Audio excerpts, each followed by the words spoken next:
Welcome to Hashtime with Nabuguzi Kiwanuka. This is the place where we help you unravel social constructs, discuss self-development in line with mental health, and everything in between that directly or indirectly affects us in the millennial world around us. If you're hearing my voice for the first time and are the kind of person who is not scared of being a better version of yourself, even if it requires you to contradict who you were 24 hours ago, consider this your virtual home. I am your host, Nabuguzi Kiwanuka, a lawyer, founder, team lead of Equate Foundation, an addict and lover of insightful conversations, and a professional unraveller of social constructs. Today, I am in conversation with the Godfather of Afro-Masculinity and a trauma therapist, Onyango Otieno. He has dedicated himself to unraveling social constructs, and on this episode, he talks about where the unraveler in him started and so much more that you don't want to miss. So let's get into it. Hi, Onyango. Hi, Nabuguzi.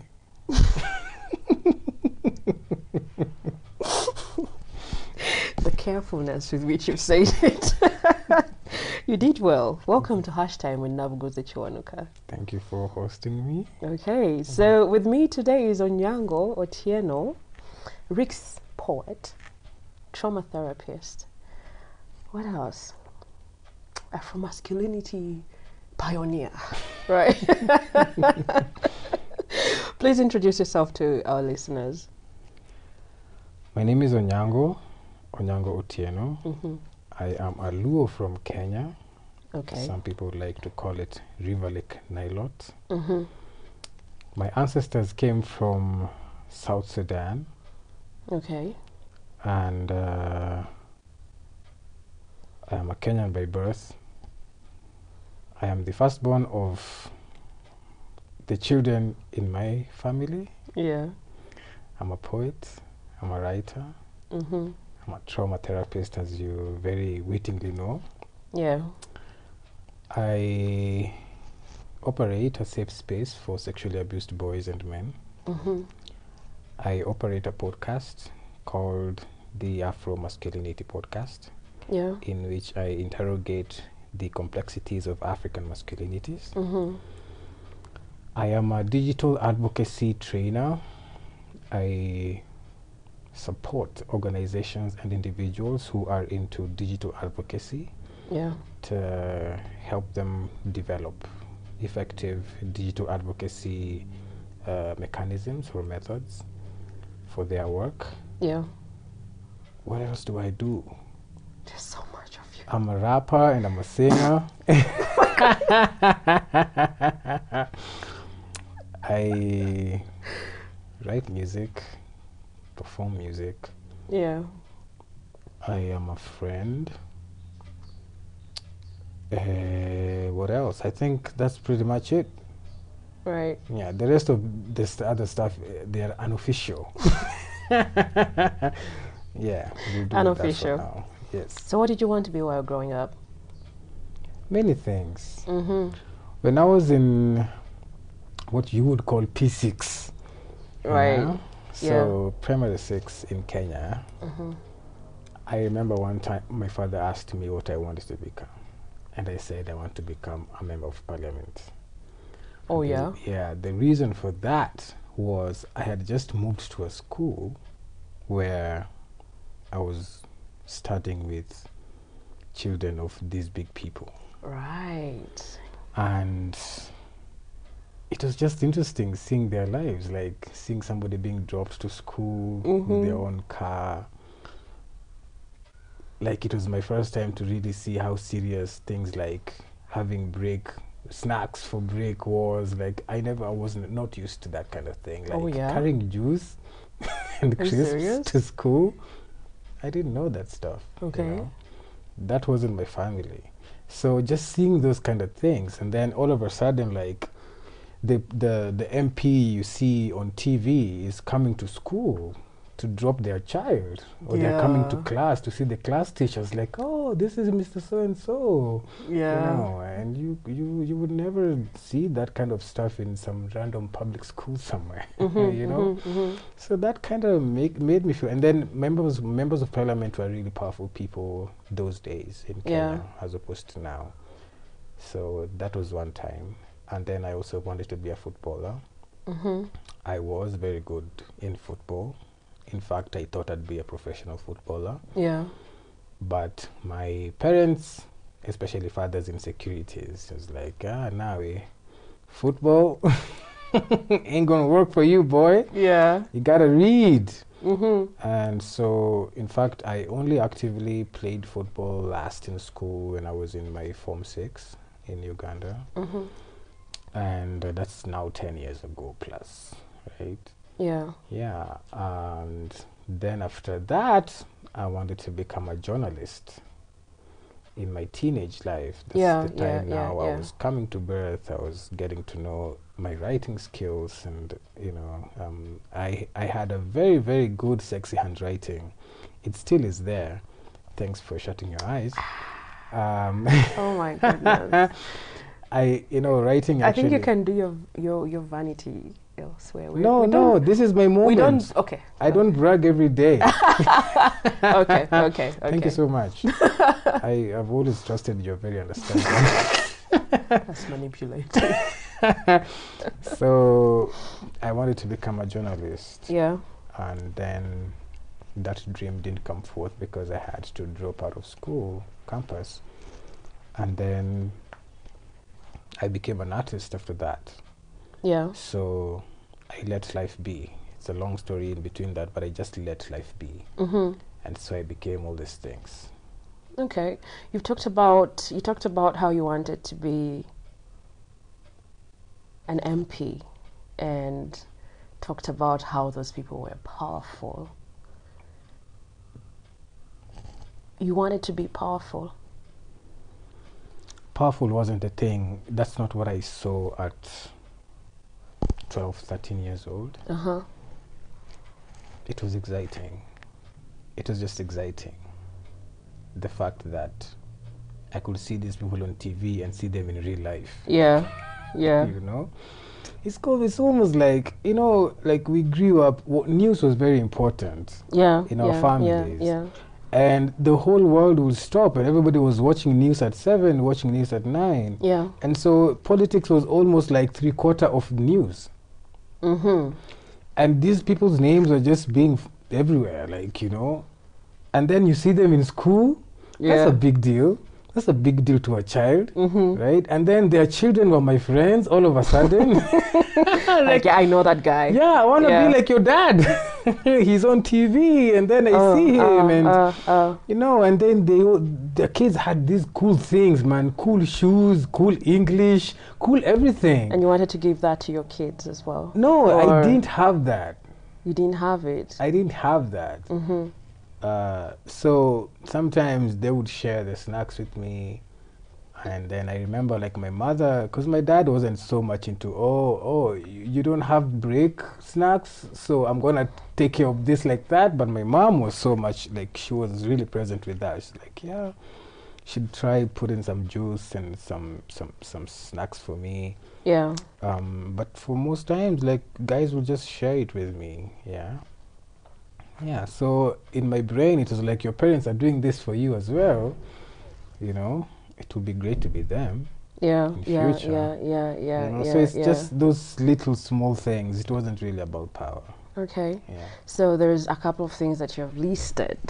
I can't even keep track. So much: football, journalism, MP, and etc. Yeah. You're none of the above. Well, right now, in one way or another, I think differently about those things now. I think we've been brought up to think you can only be one thing in your life. Yeah. But I've always been a lot. From such a young age, I've always been a lot. I want to do a lot of things. Yeah. Because I'm multi-gifted. Yeah. And I was good with football, I was good with writing, and then later I discovered I was also good with public speaking. I'm good with people. Yeah. But the world is telling me you have to choose one thing. Yeah, what do you want to Yeah, be? so And it has to be one. yeah, and that's the question we ask kids all the time. What do you want to be when you grow up? I want to be many things. I am many things, right? So it's not that I'm not necessarily those things. Yeah. If I was to think about MPs, I'm a leader in my own respect today. Mm-hmm. If I was to think about football, Yeah. I still play football, just not as actively as I used to. No, even physically. Physically. Yeah. But then, even for football, it wasn't just about the sport. Mm-hmm. It was about the feeling it brings, right? In fact, for me, I tell people football parented me, because it's through football that I learned teamwork, Yeah. that I learned patience, Mm-hmm. that I learned determination, that I learned discipline, right? Yeah, Because you have to respect other players, you have to respect your teammates. It's through football that I learned football and athletics, actually, because I used to do like short distance running. Mm-hmm. Stamina, yeah, you have to, it's very mental, like you have to work with your brain to know this is what you want to get out of this situation. So it also gave me situational awareness. So it wasn't just about kicking the ball for me, it was about creativity. You have to create a goal, you have to create passes, you have to create formation. So I used to have this book. It was like it was an exercise book. This is in primary school, even in high school, because I was like captain of my class. Mm-hmm. And then, so in football, we have different formations for playing. Okay. Yeah. Mm-hmm. So every team has its own formation. And because not everybody was good like that in football in our classes, I'd figure out who is strong for what position. Yeah. And I'd draw those things, like I'd go to draw like the pitch and say, this is the formation we're going to use, and arrange this guy here, arrange this guy. I really, really enjoyed that stuff. Mm-hmm. And I was blessed to have people who are very cooperative, and they liked me, and they're like, yeah, we're going to do what you say. Because I was good at my shit, Yeah. And I think that is part of creativity as well. So I think I still have that to date. What else have you mentioned? Journalism, the podcast. With journalism, what I Awareness. realized is it's the storytelling, right? And how I discovered I want to be a journalist, I had been expelled from school. I was 16 years old. Yeah. And I had been expelled from some school at Form 2. And I was at home doing nothing. And my dad was like, yo, I'm going to bring you this textbook and you're going to be teaching yourself about mitochondria. I don't want, how do you teach yourself biology? That chemistry at home? Ain't going to happen. I feel like biology is easier. For you, man, Okay, I didn't like sciences that much. Those things weren't enjoyable to me. I wanted to read stories all the time. In fact, I even started writing a novel, but my dad discouraged me at that time. Right. So I was like, nah, man, I'm going to do me. Yeah. So I'd listen to radio the whole fucking day. And my dad used to buy these newspapers every Sunday. So we had a pile of them in the house.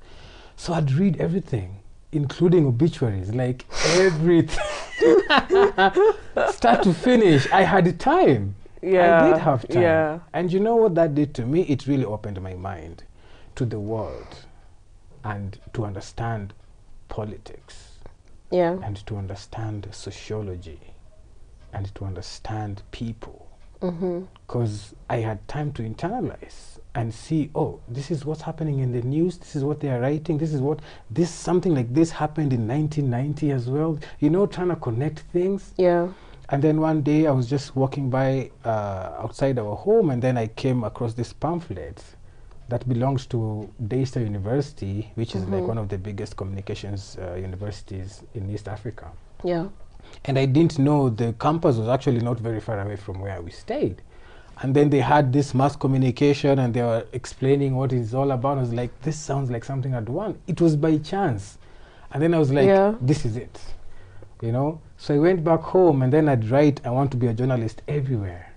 On my Oh, bed, in my books, on my bedroom walls. It was everywhere. Whoa. I was that guy. Like, for me, focus is something. If you want something, be about it. You know? So yeah, and I was so sure this is what I want to be when I go back to school. So I went back to school, but the school I went back to, so for the whole of that second term, I wasn't in class, and then I joined a school in third term. It wasn't a very serious school, so there wasn't a lot of learning going on. Then I transferred to another school, and I went back to Form 2. And that's where now I came alive. I joined the journalism club as a member, then they made me the editor, and then now leadership was left to us after the bigger students left. Now I said, I want to create something with this. So we created something we called, like you see there, for example, there would be UBC. So we created a TV network for the school. So the school was called Pumwani Boys High School. So we called it Pumwani Television Network. Yeah. Right? So I used to write news and edit news that would be broadcasted at the parade every Friday. Yeah. And then it was so cool in a way that I would also create scripts for advertisements. Like, we are advertising the school tea. Yeah, it was so cool. Or we are talking about the school buns, like bread, you know, like so we were so creative with things, and I had really incredible people around me who really believed in my vision. So I would go on a Thursday night before Friday and just rehearse, and they'd create things also on the spot. It was the coolest thing. So the way there are commercials during news, we do that. So we are all going off for. So wait, someone would be reading the news, and then another person comes and advertises bread? Yeah. And it was so cool because you wouldn't know what was going to happen. So sometimes the guy would come from the school congregation, they would just come to the podium of the parade, or he would walk from it, and then sometimes there were 3 or 4 people, and it's like a small skit happening there. It was so cool because even the teachers would laugh their asses off. And I mean, being in school and it's boarding and it's Friday, you know, you're just getting into the weekend mood, and sometimes school is stressful. And I've always loved humor. So for me, it was, we were informing the students about what's going on in school and in the world, but also having some comic relief at it. You know? And those are really fun times. So I was so sure that I was going to be a journalist in the future. And then I go to Uganda, to Bugema Adventist Secondary School, and there we find the journalism club was sort of dead. So we revived it. Was it existent, or was it just a writers' club? It was, it wasn't that sophisticated. It was just, there was a club, and then nothing much was going on with it. So we revived it, and then we called it a new name. It was called the News Agency Club. Oh, wow. We even did a logo for it. Oh, wow. Yeah, it was serious things. Serious things. I like serious things. So even recruiting members was such a rigorous process. It wasn't I want to be here for nothing. It was why do you want to be here? You have to know. Wow. The passion has to be real. Because for me, I actually, from a very young age, understood the place of a journalist in society. Because I'd been reading all these newspapers back in the day. And I was what? These people know this much? They're informing us about what's going on, right? So you had to be passionate about this stuff. And in fact, there are a lot of guys who joined that club that are journalists in Uganda right now. Oh, yeah? In Bugema, yes. And those are things for me, I usually say are part of my legacy, because those are people carry those dreams with them, and they don't forget what you did for them when they were young and they didn't know what they want to do in life. But it is passion. You know, we even the school now devised, they made some badges for us. If now I was editor-in-chief, so I was working with a badge in school. Man, it was serious business, man. It was serious business. So now, you know, we were acting like the bridge between the the student fraternity and the school administration, which in many schools there are always issues. And being a staunchly religious school, there again, there are even deeper issues, the structural issues that had been there for a long time. So we revived the journalism club in Bugema, and it really thrived to the point where we were sometimes, because for me, I've been an activist for quite a while. For me, living in an unfair society doesn't make sense to me. I have to speak up about stuff. And even in school, there were some very fundamental problems we had that, you know, students had issues with, and we were reporting about them. And of course, they always landed us in problems. Even in my O level, it was always like that. And even in O level, it was harder because I was a prefect. And, you know, the school administration would assume that you'd be on their side like that. But I was always in the middle. I was always confusing people. It's like, okay, so you're a prefect who speaks for us, then, you know, I wasn't this guy of you have to punish people for them to hear you or stuff like that. I like talking to people like, yeah, you know what you're doing is not right, so how are we gonna get through this? What do you suggest? You know? But there are issues in school now in Uganda, and we reported something that now triggered a strike. Whoa. And many people will suggest that it was the news item that brought the issues, but the issues are already there. You know, and so it was in the time we mentioned the news was a time when things were really volatile in school. So that was just part of the piece. You know, and being a SDA school, it was something they called a music Sabbath. So from the whole of that Sabbath, it was supposed to be just singing, right? But 24th July, in fact, 24th July was a Friday in 2009. That's when all hell broke loose, and the strike began at night. Yes, and we had a police post. Yes, we had a police post at Luero. What time was that? 8, 9 p.m. The funny thing even about that is when this chaos was, so we reported something on Monday, right? Monday parade. And now that whole week, things were really unsettled in school. So by Friday, Form 3s were just planning something, and we didn't know. They didn't tell us. We didn't know what was going on. So there was a teacher who people didn't like very much.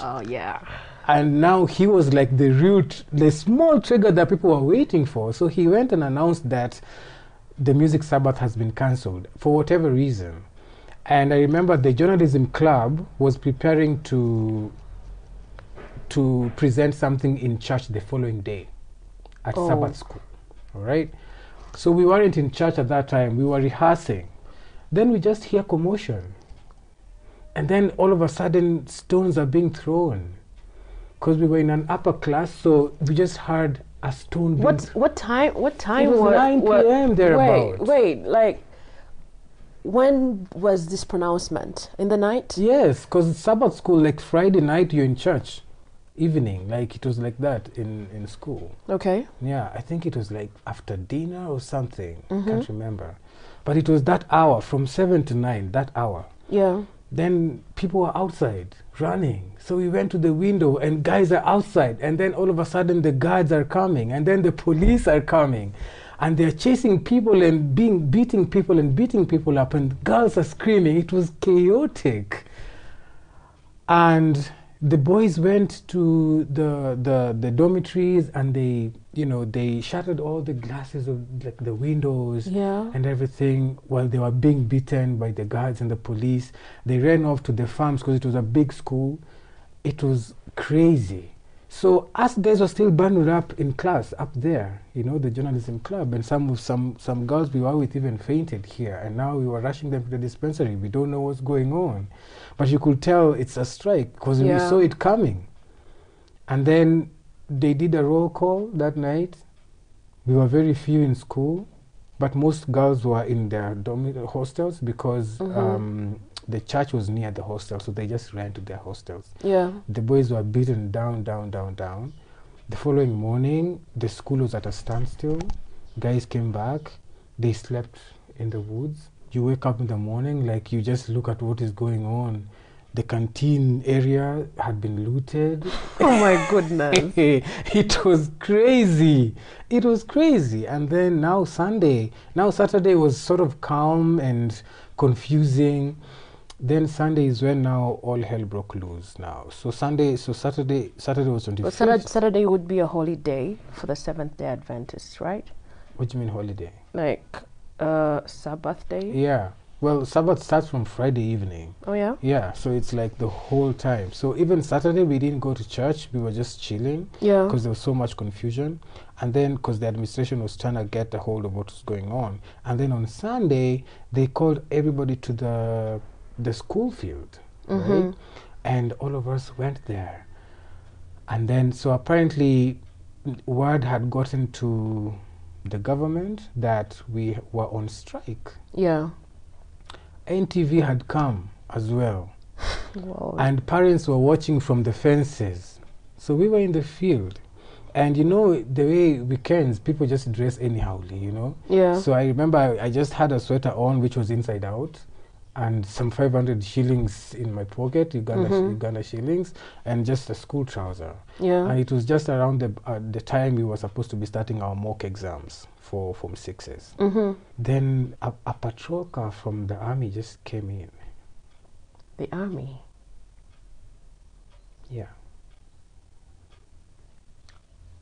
I don't know if this news, because this was very big news in 2009 in Uganda. It even reached Kenya at that time.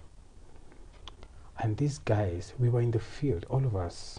The whole school? The whole school. So even the ones that had slept in the woods had returned? Back. Yeah. Everybody. We were in the school. So we were in the field, so it was in the middle of the field. And the administration, some of the deputy headmaster, somebody was talking to us. And then from the gate, this patrol car, the pickup, just came in. And these guys had guns, AK-47s. And they came in the moment they just got like their feet on the ground. They started shooting in the air. Seeing you guys? Sorry? They were seeing you guys? But they came for us. That's why they came. They came to quell the chaos. No, but you were at the assembly. Yeah. In that moment. We were in the field, yeah. And then it does just... Yeah, exactly. That's what I'm talking about. And they started shooting. And I just remember seeing, they were like, what? Like 10 to 12 soldiers shooting AK-47s in the air. That is Armageddon, my friend. Do you know a high school in Uganda has from 12 to 13-year-olds to 20-year-olds. These are kids.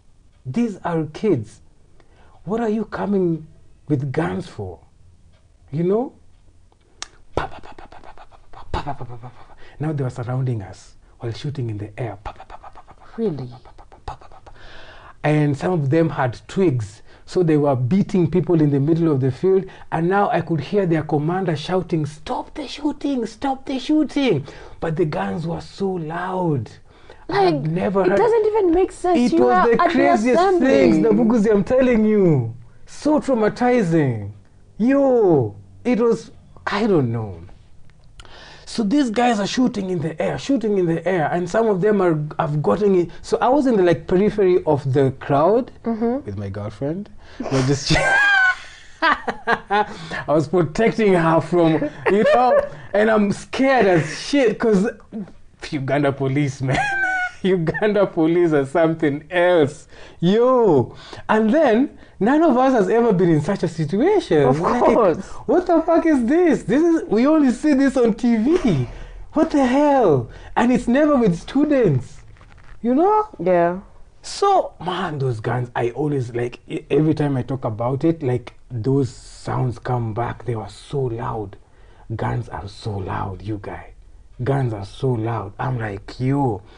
So these guys, some of them are surrounding us, and some of them are getting into the crowd with twigs and a gun, beating people with the left hand, shooting with the right hand. What the heck? Shooting in the air. We were very harmless. We didn't have stones. We weren't protesting. Nothing was going on.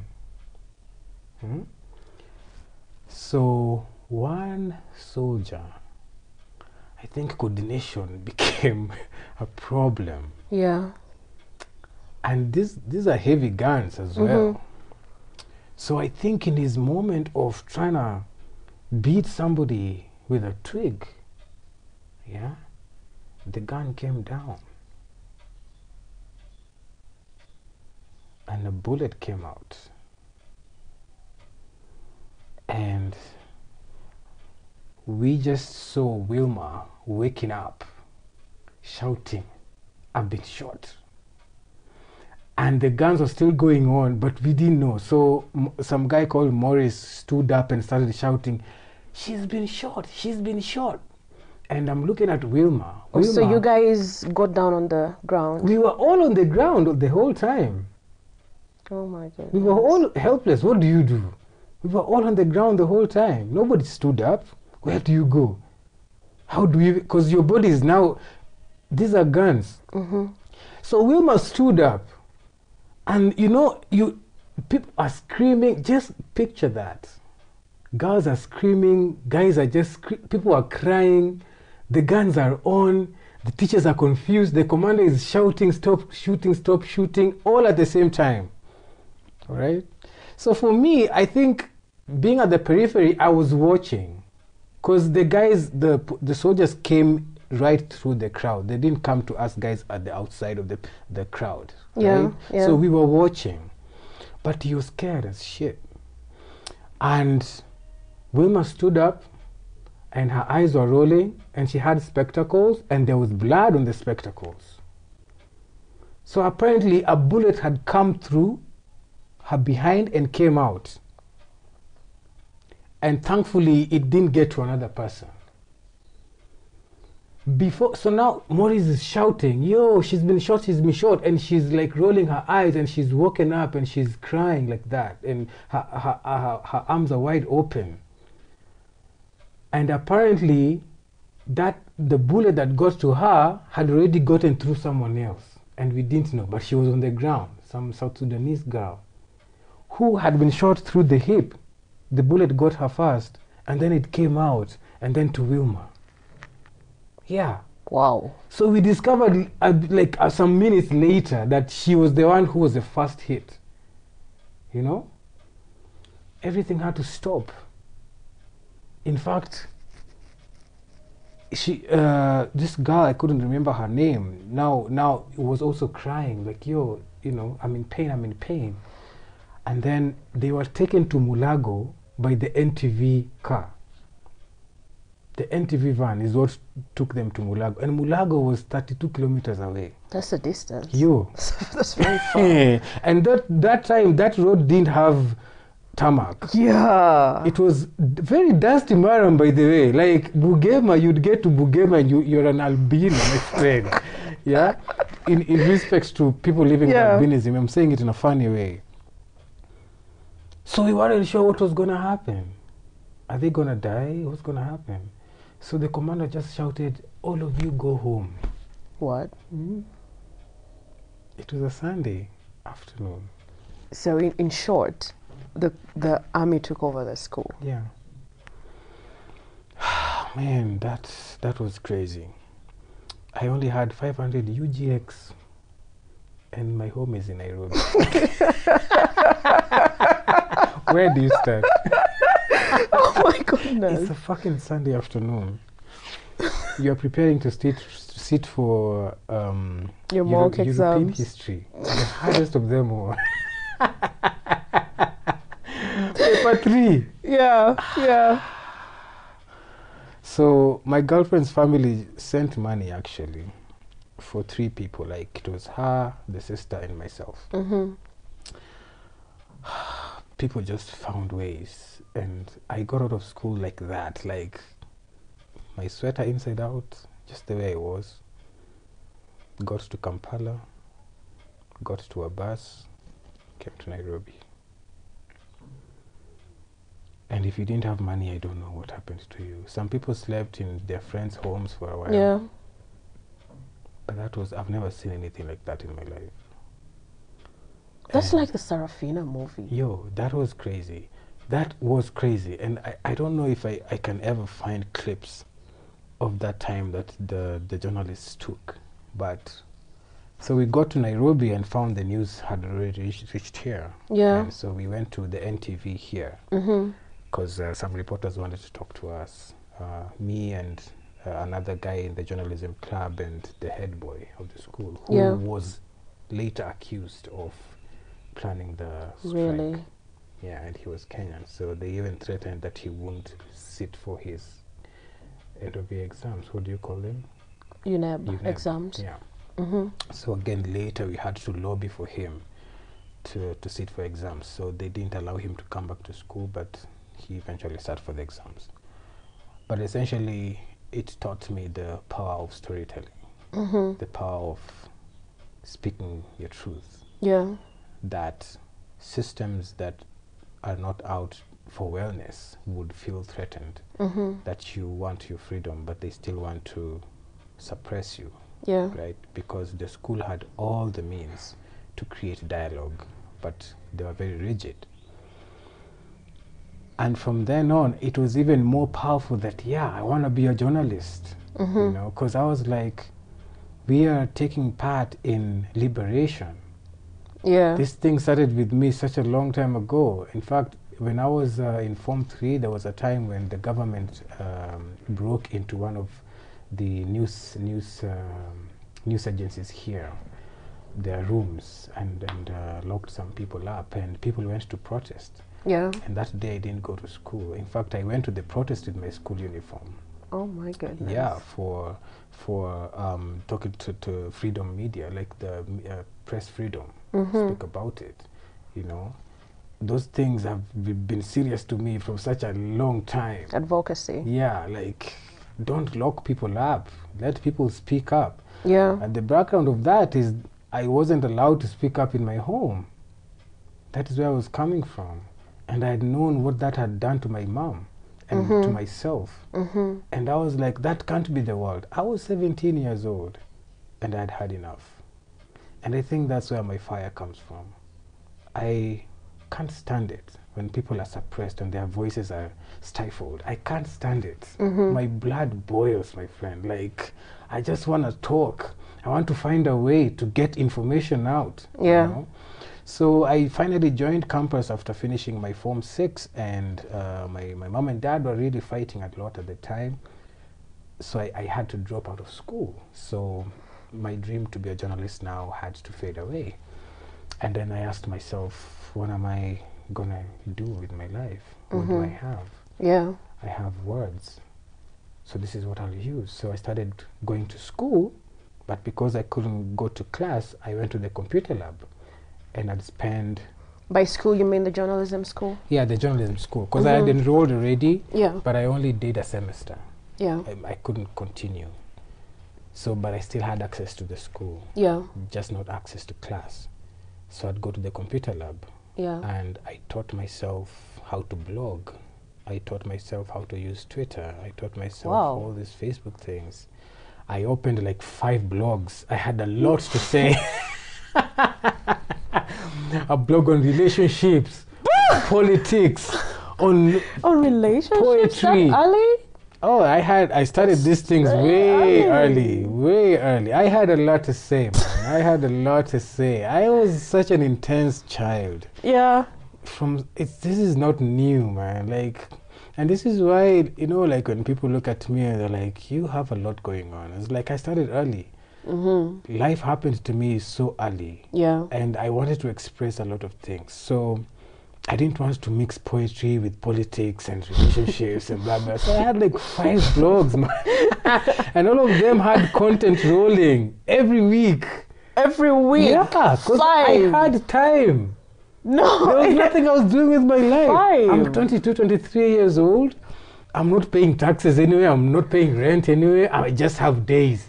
So go to the computer lab. Then I'd also print my poems just to boost my ego because I had access to papers.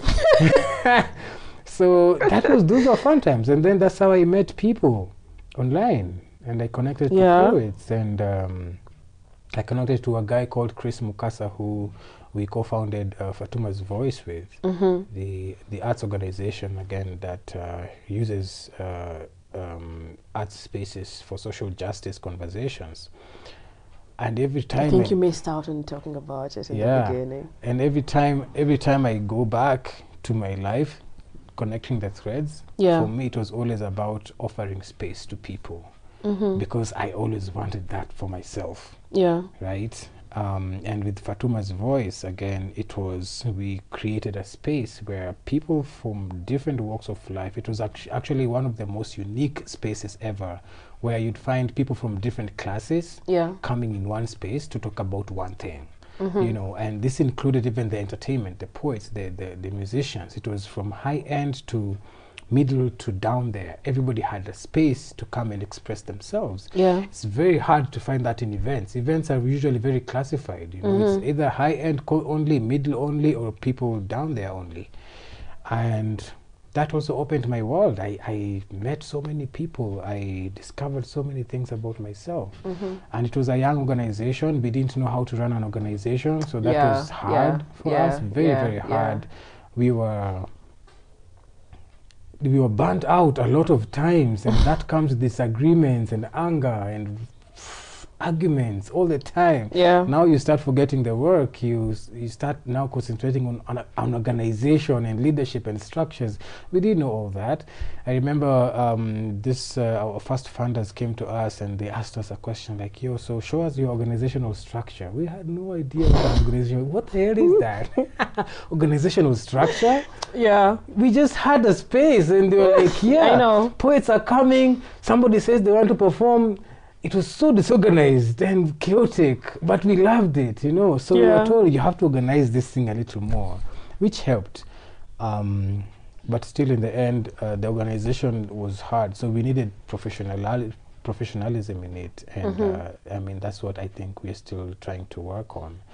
But essentially, I look back, and to date, I've always been about speaking up. You know, and that's me. There's a lot of you.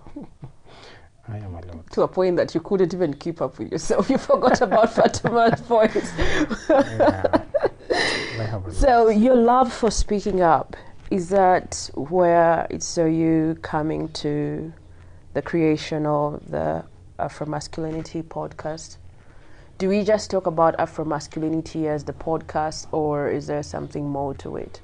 There is something more. Afro-Masculinity, the podcast is just a little segment of the whole movement.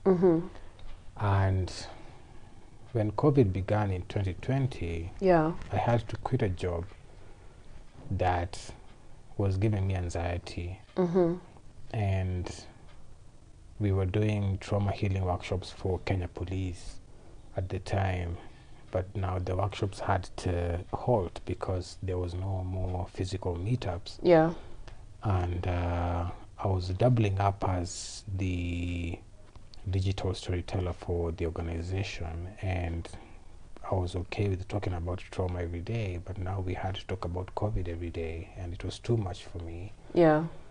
And I couldn't just keep talking about people wearing masks every day, wear a mask. It was insane. And I mean, donors want you to do that. And I was like, that's not for me now. You know? So I had to quit for a while.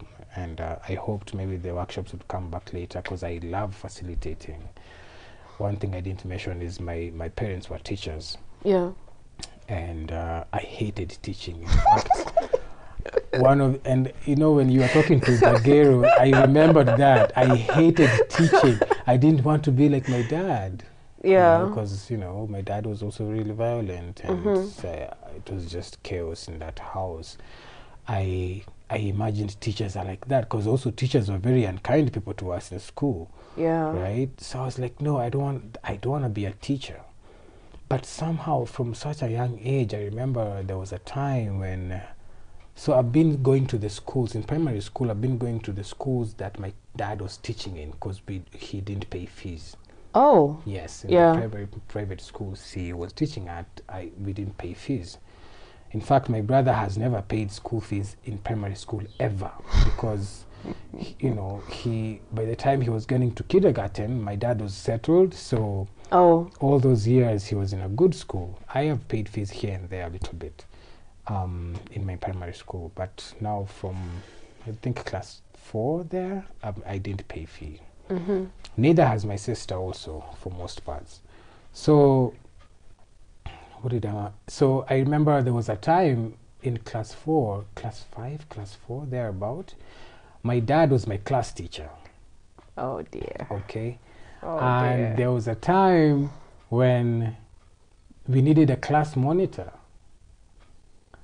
And the students chose me. But now that couldn't work. They gave the class to the family. Yeah. That just couldn't work. Yeah. But I mean, from that time, I think it was around 10, 11. It taught me there's an element of leadership that I had, because people were very attracted to me from such a young age. But now, of course, Dad couldn't say yes to that, so they had to He said no. Yeah, I mean. Did he give his reasons? It was obvious. He couldn't. My father and we couldn't rule the class like that. That was so no. Nepotism. Yeah. But then it wasn't, because it's the class that of course. But now the rest of the school wasn't gonna see it like that. Yeah. So, and then after that, like, I just kept finding myself in leadership positions, and with time I found myself in between a lot of things that my friends were going through, and I was trying to be the peacemaker and all that. And then I think because of the way my mother would talk to me, because my mother in the beginning used to scream and shout at me a lot of times, and then in my teenage she realized that I had been suffering emotionally, and then now she resorted to talking to me, which I really, really liked, and I responded in better. So I became this person who loved explaining things to people, and so that is teaching, you break it down. That is teaching. And I just found myself, I didn't want it. I really didn't want it. But I found myself in it, and I was like, okay, I'll accept this, So that's how I found myself in facilitation of workshops and all these spaces. I talk to people. In my storytelling, I always have that teaching element. I'm informing people about things. I'm breaking it down. I'm helping them connect with history, with cultural contexts, with social contexts, with political contexts. And that is storytelling as well. So they all go together, and I accepted it, and I think there is just so much that happens in our childhood that also, you already know this, it manifests in our adulthood. Like, forget the emotional being and mental health, but even for the things we do socially, they sort of come out. We may not really know them at that age. I mean, I was talking to people, and then see me. Like, I didn't think it was something that someone has to do. It was just... So let's get back to the Afro-Masculinity, how it came about, and help us understand what Afro-Masculinity means. Right. So COVID happened, and now I had to quit the job. And I was running a podcast before that had begun in 2019, but I wasn't very consistent with it. So I said, I've always wanted to start something specifically for African men. Content-wise, and I had to think of something that would encompass what I really want to communicate. And so, I mean, around me, I was exposed to Afro music, Afro culture, Afro punk, Afro hair, you know. And then I said, I want to develop Afro-Masculinity, to stand for the voices of Black and African men all over the world. Because if you're Black, you have African descent, right? And that means you connect to something from the motherland. And this is both for African men here and in diaspora, and for black men all over the world. Yeah. This is about your story. And it was because I realized how misunderstood black men are and African men are. And they also misunderstand themselves because of the mannerisms and the socializations and the education they've been given about who they are. Yeah. And what they are forced to become without will, by the way, out of early childhood upbringings, right? That conditions them in a certain way. And for most parts, it's to become violent people. Yeah. Violent to themselves, violent to others, as a tool to use them for these purposes, you know. And for most times, they are also used for violent purposes, you know. Yeah. When you think of political unrest in this continent, who goes out there to fight? Who goes out there with machetes? Who goes out there to kill people from other tribes? Yeah. It's young men. It's young men, young African men who are always out there doing these crazy things used by politicians for selfish reasons. Yeah. But it's also because they live within a violent system, a violent mind. Yeah. Yeah. And I was like, I saw this from my family, my paternal side especially, with my dad. The kind of person he was, so unaware of the damage he was causing to people around him. Yeah. And it's almost like loving him was such a battle, was such a war. And he just took up all the space all the time.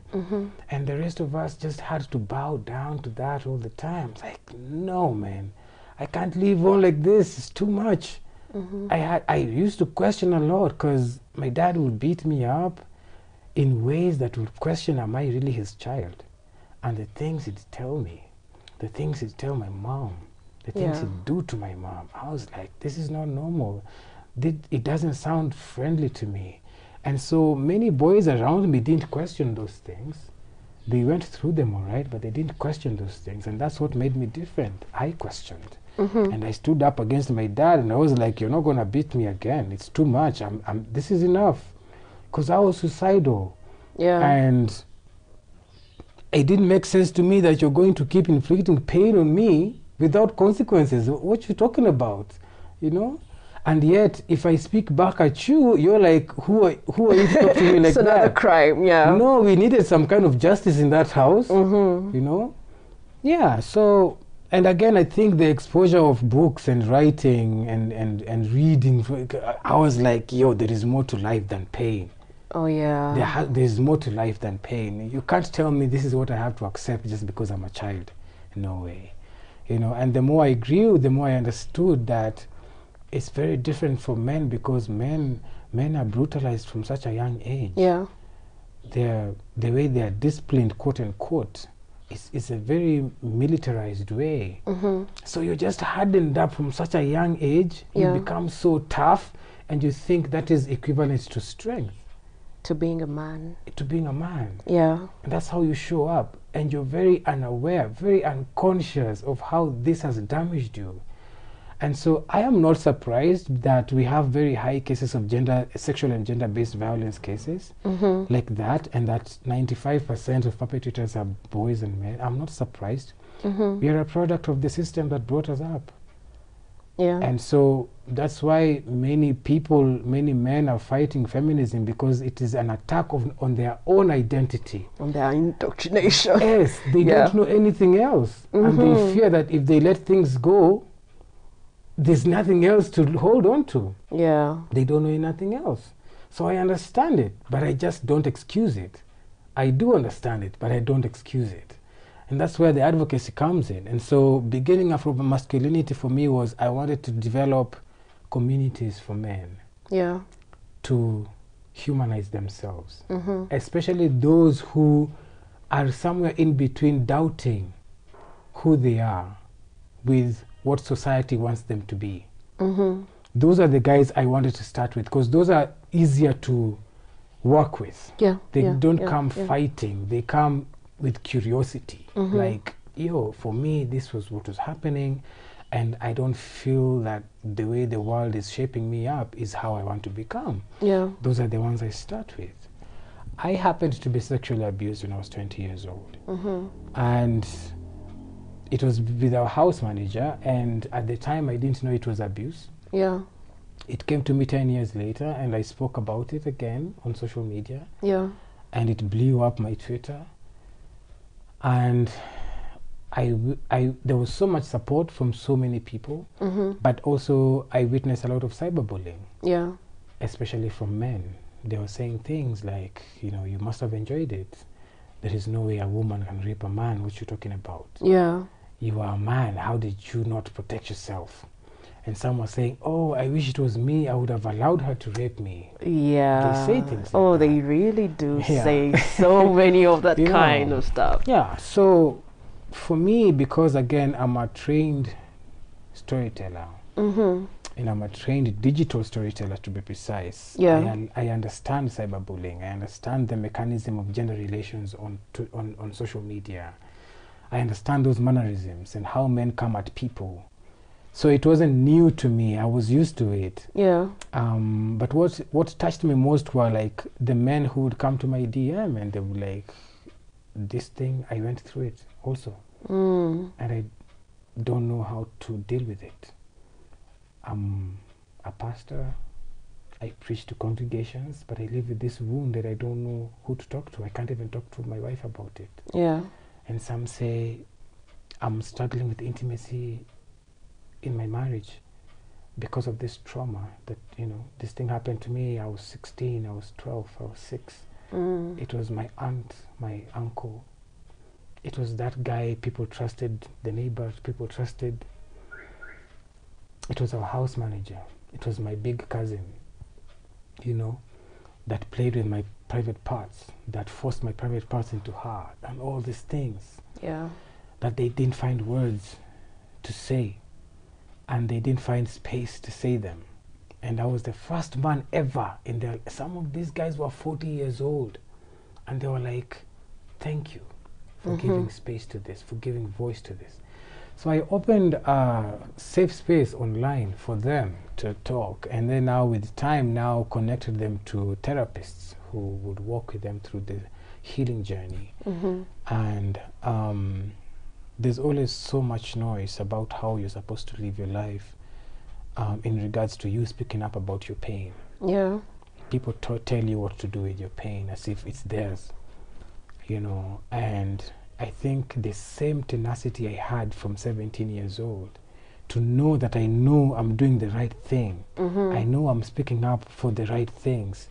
It's the same tenacity I would go on Twitter and write about something that I went through that was difficult to talk about as a man, and still go ahead and do it despite all the crazy feedback I would get. Yeah. But then it was the 2, 3, 4, 5 men who would come to my DMs that I live for. Those are my heroes. Because I would encourage them to come out, and that goes for mental health conversations as well. Yeah. Living in a society, when I came out the first time that I was going through depression and I was suicidal when I was 29 years old, and people coming saying, yo, I've been going through this and I don't know what to do, and there were no African stories about this stuff, and I was like, I'm gonna start with mine. And that's this time I start with my mental health advocacy. So I find that I've been given a lot, like so much light by the universe, by God. Yeah. So many gifts to connect people to themselves and connect them to other people around them. I've always been about communities. So for me, I'm just using my light to help people humanize themselves, so that they can humanize others. Because I really can't imagine another child going through what I went through. Yeah. I'm even speechless now. I'm like, I don't know how to go forward with this. So, when you talk about the COVID time, and now this is July, are you saying that Afro-Masculinity started last year? It did start last year. And it feels like it has been there for a long time. Technically, yes, because I've been a guy who's been speaking up for a long time. Yeah. I mean, I've been writing stories 7, 8, 9 years back on social media. Yeah. And I think the more I've been growing, the more I've been understanding the technicalities of these issues. And feminism has taught me a lot. Yeah. So much. And I think my mom was the first feminist I ever met. She taught me how to live life. Yeah. She never cared that I was a boy in the house. She was like, you're going to have to know how to do things. Don't give a fuck that you're a boy. Yo, Yeah. what you talking about? Yeah. I could run the house at 12 years old. She taught me how to cook ugali. Ugali was my first meal to ever know how to cook, by the way. Yeah. Well, sorry to say, what else would you have learned? Like, well, there was tea and other things and stuff. Hey, I remember when so she you was knew how teaching to me. do ugali before you learned how to make tea?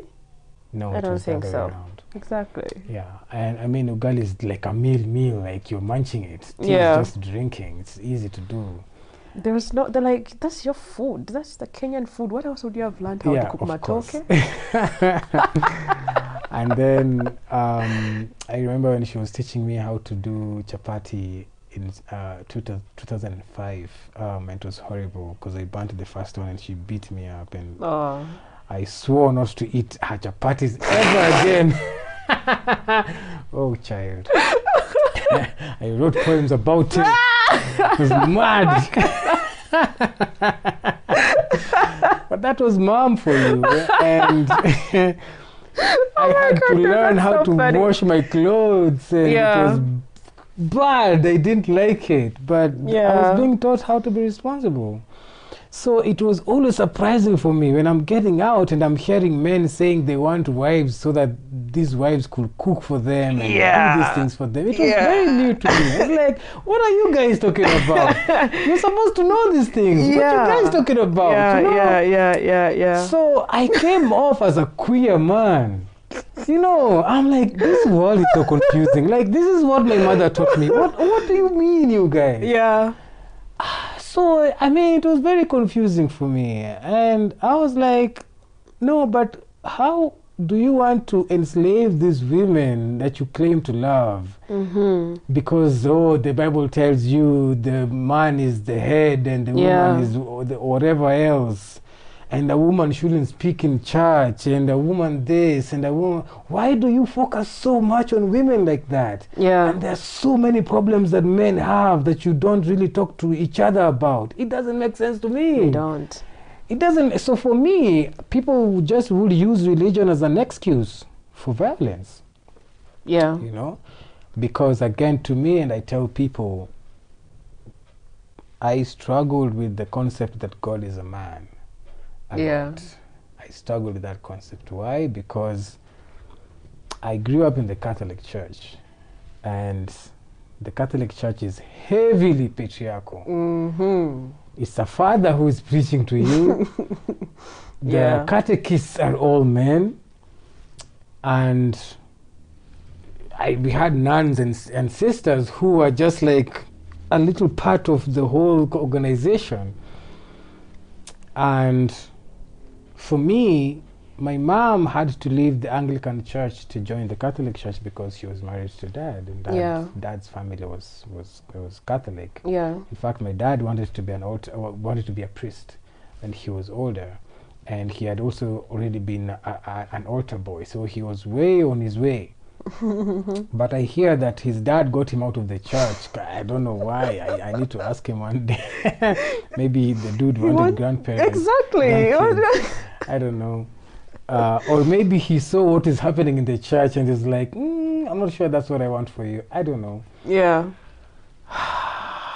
But I struggle with the concept of God being a man, because in church, we used to go to church, and I mean, you'd see all these men who are the leaders of everything. But women were such a huge part of that congregation. Women are always the ones sitting and organizing things. Yeah. Right? But somehow men are the ones making decisions.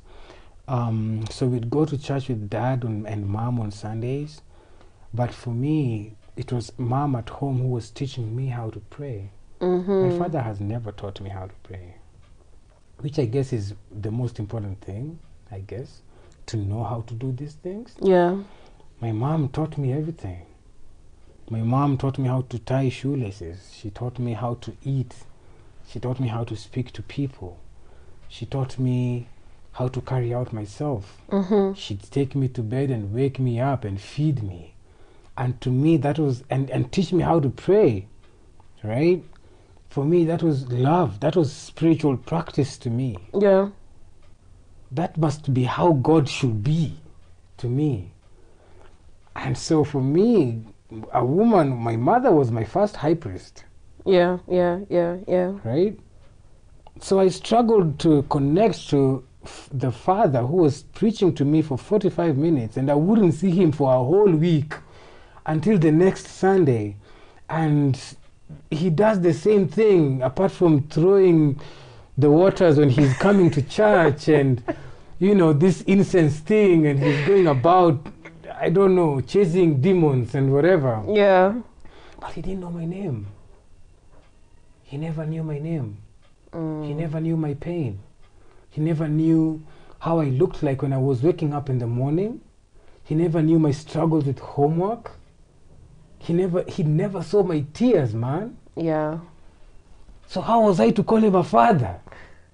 Didn't connect. It didn't make sense to me. Yeah, right? yeah. But my mom knew all that shit. My mom would tell when I was sick. She would know, oh, this guy is not okay. Let's do something. Yeah. That is God to me. God knew. My God knew. So my God was a woman to me. Yeah. And then you get out, you grow older, and you're like, these gods are being violated everywhere. Women are being violated. My aunties, my village was crazy. It was chaotic. And I was like, no, man, you guys, something is off about this world. Something is seriously off about this world. So I kept questioning. And I kept questioning. And then now you start understanding, oh, a man is supposed to be this way and a woman is supposed to be this way, but why is a man violating a woman just because? I couldn't get it. And I wasn't seeing men beating up women.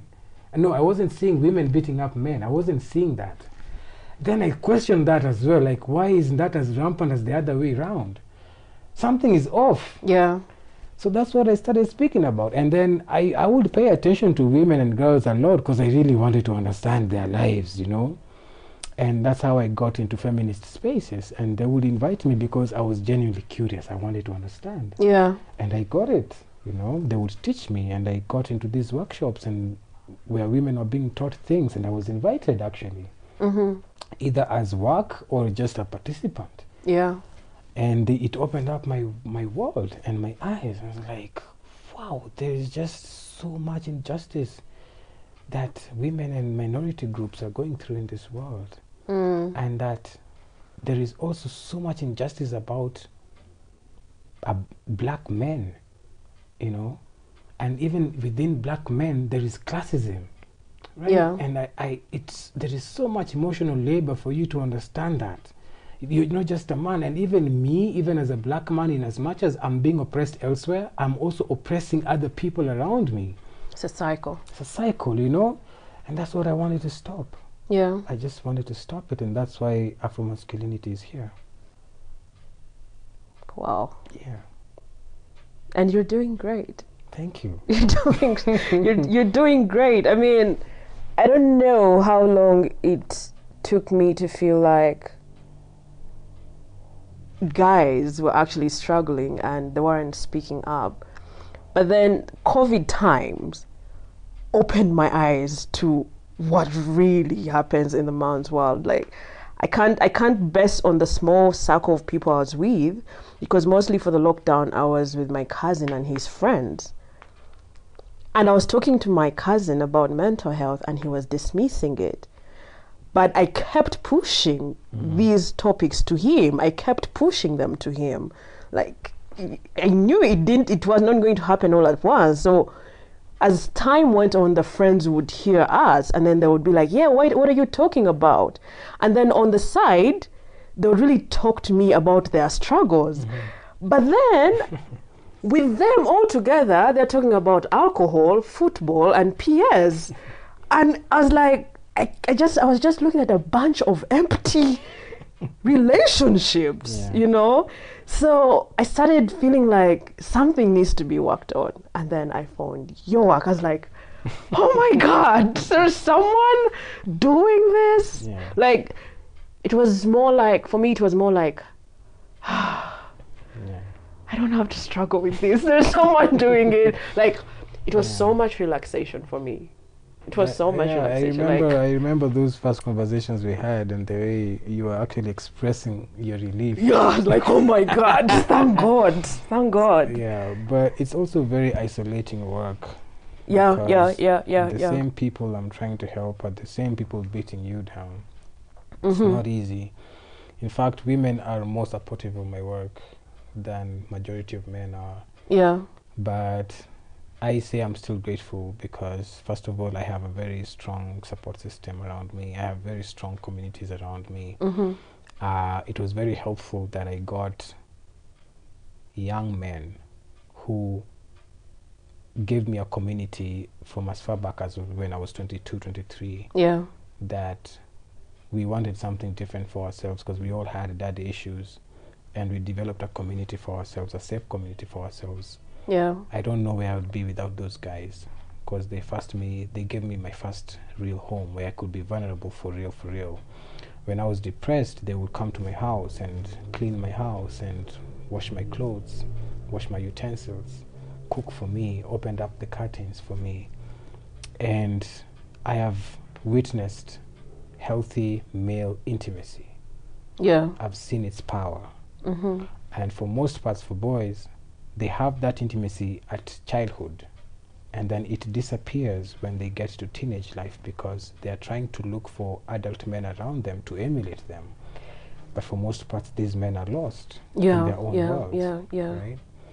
And so even with my father, he was also looking for his father. Okay?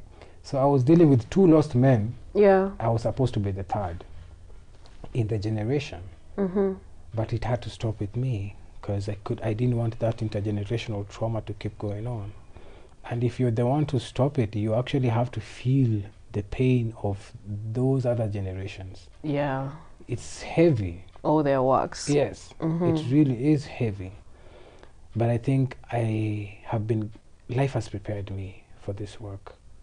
I'm not afraid. Like this is my place.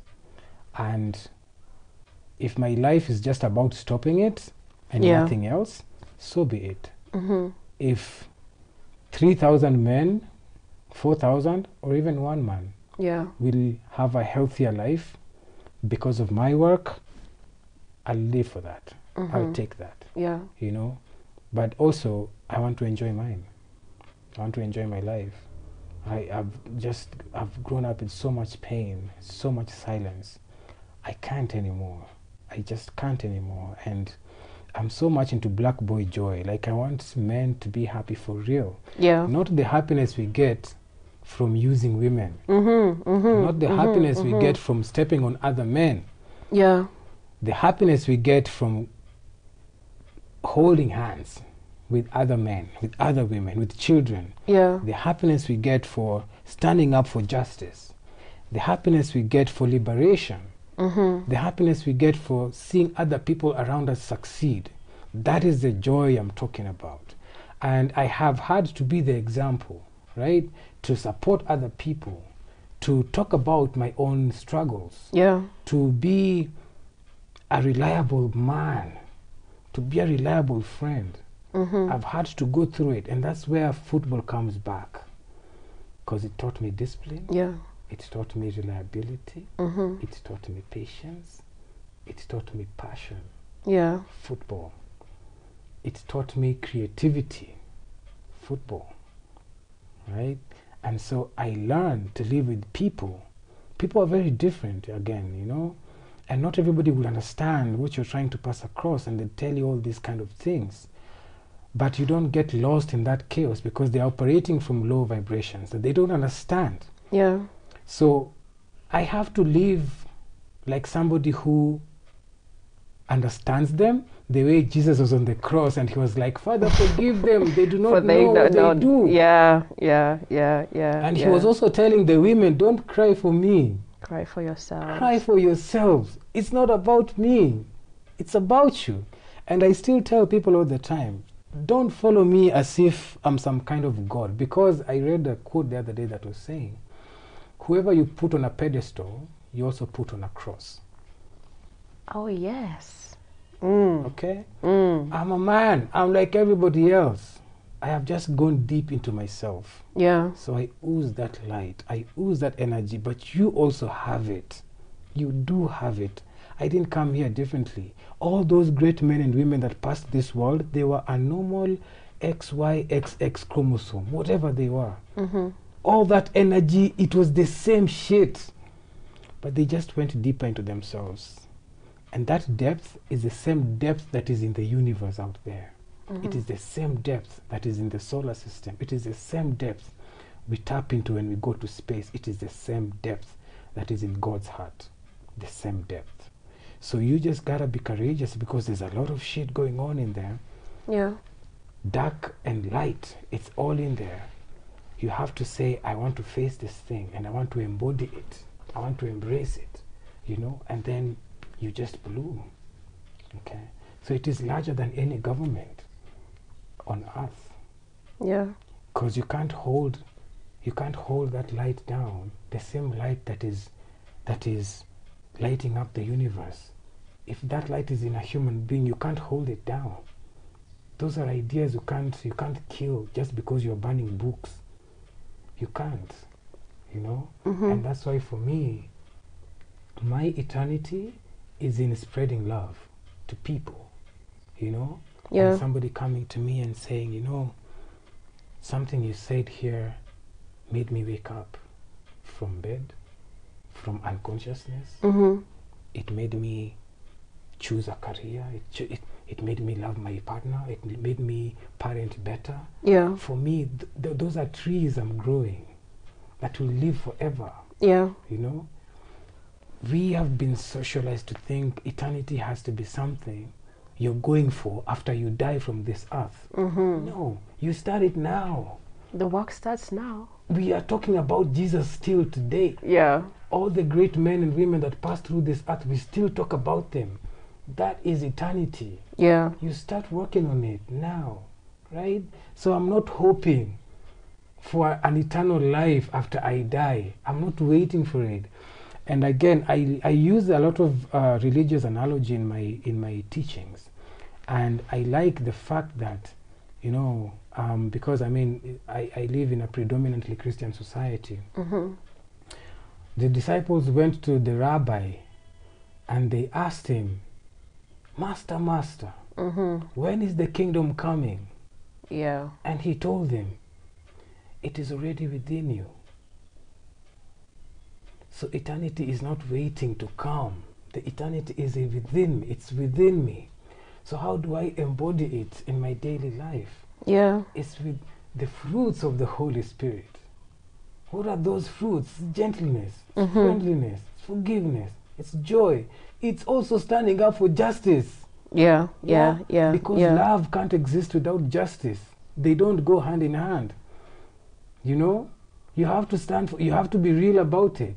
You know, and sometimes it's also calling yourself out because you're also learning. Yeah, that part. And Calling yourself work. out. Calling It yourself is work. And having people don't want to do No. that. They don't want to do and that. having relationships that also are like accountable, like you are accountable to people. Yeah. Right?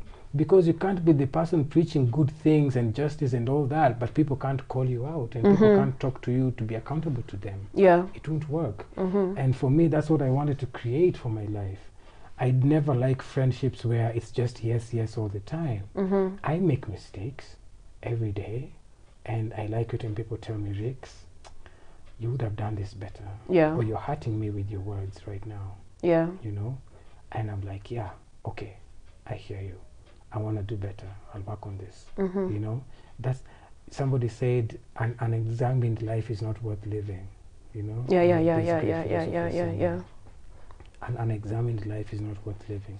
I want my life examined, you know, until people tell me, Rix, this you have to do better.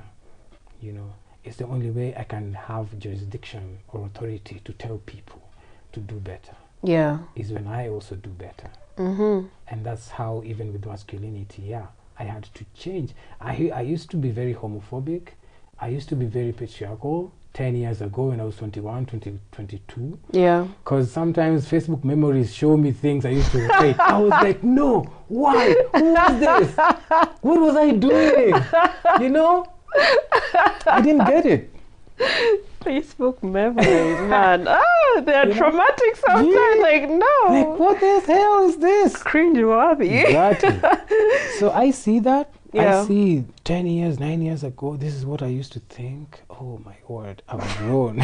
I've grown. So you have to do the work, because you're always going to be a product of the society around you. Yeah. And if that's and I tell people, the whole world is like this. When we talk of society, we have to talk about the people who are in power, because it's the people in power who manage society's behavior. They run things. Yes. So we are living in a patriarchal society. So every time we talk of society, we are talking of the patriarchy. Yeah. Yeah? We are talking of the patriarchy. Every time we speak of society, we are talking of the patriarchy. We are talking Yeah. of the people who man power. All right? So we are all products of that society. We are all products of patriarchy. So we have to question society, meaning we have to question patriarchy. We have to question white imperialism. We have to question neo-colonialism. We have to question all those oppressive systems that are out. We have to question capitalism. We have to question all these isms that are there. We have to question them. Anything that is out to separate you from yourself and separate you from the next person is not healthy for you. Simple. Whatever ism it is, if it separates, it's not healthy for human life. Whatever it is. Even if it comes in the name of freedom. If it separates you, and separation in this instance is separation out of love. You know, there is separation of those are not good people for us. You know, that is different. Yeah. But separation of we don't want to work together, that separation, we don't want to live together because of our tribe, because of our religion, because of our class or our caste, because of our gender or sex, those separations are violent, you know. So my work generally is about that. It's just that I focus on men because for the longest time women have been on the forefront to create peace and create justice and create education on how to live. But men, for most parts, have not been doing the emotional labor. Yeah. And so that's what I'm calling for, so that some kind of balance can be attained. Yeah. And also just, it's not a mistake that women live longer statistically more than men. It's not a mistake that we have higher suicide cases, conversion cases for men more than women. Yeah. Those are not mistakes. There's a root. And if we don't get curious about how to get through that, we'll continue dying. I think the other thing that I noticed with advocacy work that is happening related to feminism, or let me say Afro-masculinity as well. Okay. Well, okay, the problem that I've seen with advocacy, mostly feminism, I think, especially when you talk about gender-based violence, we are mostly dealing with the branches. You know, we're clipping the branches and forgetting to tackle the problem right from the roots. Because if we're not fixing the issues with Afro-masculinity and we are advocating for feminism, we're just up here and the roots, the tree keeps growing, more branches keep coming out. So the work that you're doing, thank you so much for it. And as we sign out from this episode, help us understand how you take care of your mental health. With all this work going on, with all the noise, with all the social media that you consume. And I think first I would love to say I'm thankful to my mother for teaching me how to love. Yeah. And I also came to understand that feminism is a work of love. Mm-hmm. And that, yes, it's difficult to get to the roots because the rest of the men, the other half of the world is not participating in the liberation struggle. And that comes with a lot of things, right? Because everybody wants to be heard. Mm-hmm. So we end up shouting out of pain and chaos and anger. Yeah. But in regard to self-care, mm-hmm. many times when we speak of self-care and mental health, we isolate ourselves again because of the word self. And we often think there are these things you have to be doing alone all the time to take care of yourself. But I am not a self without you. Because I do not exist in a vacuum as a human being. I am a self because you are also a self. That's people come because of many selves. So for me, apart from being an introvert sometimes, people take care of me. Yeah. I like being around people who are safe for me. Have fun, talk, play FIFA, have conversations, eat, you know, have good sex, you know, fellowship. Spiritual practice is very paramount to healing. Community is very important. And so I don't particularly scream more about the things I do alone, because all of them are part of the spectrum of self-care. So I watch movies, I write, I take walks, I watch football, I perform poetry, I dance naked in my house. I do all sorts of things. I call my friends. You know, I want to get back to painting because I used to paint when I was younger. It was such a good thing for me. But people heal me. People take care of me. For me, self-care is about actually I am happiest when I'm around people I love. Because staying alone has its downsides.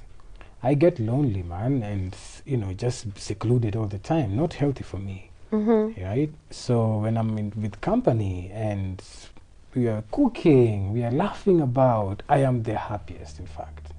So I tell people, you have to have communities. Organize. You can't do this shit alone. I am abused every day. Even as soon as yesterday, even I'm with you, like yesterday on Twitter, people are telling me crazy things from my tweets. Crazy things. I don't even show you everything because it's a lot every day, you know? So how I counter that, I make sure I'm very present in the spaces I'm in. I make sure I am connected in a happy way. You know? I don't let that chaos get into my life. You know, it's so much rubbish and litter that I can't deal with every day because people are they have so much bile out there. They do. That they've not caused out of themselves, like I understand, you know, but they don't understand they are in it. So I can't talk to them as if I'm part of it. I talk to them as if I am above it. Right? Even though sometimes I just get back to people with the same energy they come to me with. It's like, yo, man, you're not going to overstep this. I'm going to tell you A, B, C, D. To respect me. I have boundaries. But for most parts, I don't even get back to people. They have their own conversations going on. But what I do is I just become consistent about it. I'm consistent. Say the same thing over and over, over and over. It gets to people. It does get to people. And, you know, I get emails. Guys telling me, yo, thank you for the work you're doing. We're watching from Jamaica. We're watching from Australia. We're watching from Namibia. What else do I need, man? You know? And for me, this is also for the future. so that when people will want to go back and look for guys who did the work, my name will be in there. Yeah. And not that my name will be standing out, but my work will be standing out, and it will help connect to what they'll be dealing with in that future. Yeah. That's my eternity, and that's what I want. So for me, take care of yourselves by being with people who are safe for you. Mm-hmm. You know, it's not just always about the drinking and partying and everything. Yeah. But people who help you regulate your emotions, people who help you work on your dreams, people who help you work on yourself. Yeah. You know, some of us don't like being around people who tell us to be better. Oh. Oh yeah, yeah, You know, yeah, just yeah, fun yeah. times and good vibes, not all you know. Plastic you need balance. stuff. Yeah, you Yeah. need balance. You need people who ask you hard questions about what you're doing. You need that. That is part of self-care. We don't think of it like that. We always think self-care is about good things and good feelings and good moods. Chocolate. No. Every good thing. Yeah. Get to the marrow. Get to the soul. Get to the spirit. Because man does not live on flesh alone. On bread, not Flesh. This is me. That Okay. was Jesus. This is Okay, me. okay. Man does not okay. live on flesh alone. That's right. You need the spirit. That's right. You are, in fact, you are a spirit living in flesh. Mhm. You're not a flesh living in spirit. Mm-hmm. You know, and even though all of it is one. Yeah. Yeah, but it is the life in you, because without that life in you, your flesh is dead. Perfect. Right? Mm-hmm. Without the life in you, the spirit life in you, your flesh is dead. So you can't just live in the flesh. You have to also live in the spirit to give purpose to the flesh. That's it. Find out. Thank you so much for coming and accepting my invite and honoring. Nabu.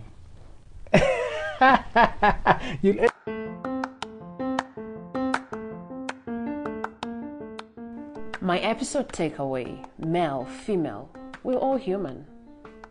We're all human. It's strange that we have to talk about this, but yeah, we're all human.